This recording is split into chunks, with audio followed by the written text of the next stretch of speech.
¿Cómo decimos en quechua para mí, para ti y para él? En quechua utilizamos un sufijo que es el paj, que significa para. Y este sufijo añadimos a los pronombres personales. Por ejemplo, ñoca, que significa yo, a este pronombre añado el sufijo paj, entonces sería ñocapaj, que su significado sería para mí, ñocapaj.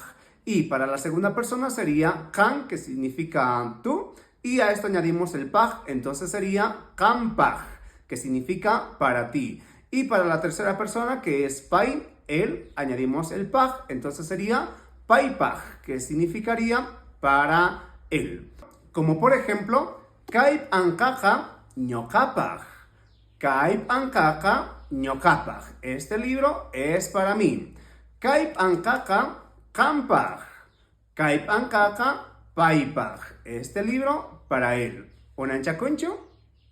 ¿Se entiende? Si hay alguna duda, déjalo ahí en los comentarios. Tapu ikastenka, chay comentarios nescapi, gel karimui, aso hakaipi, kutichimos saiki.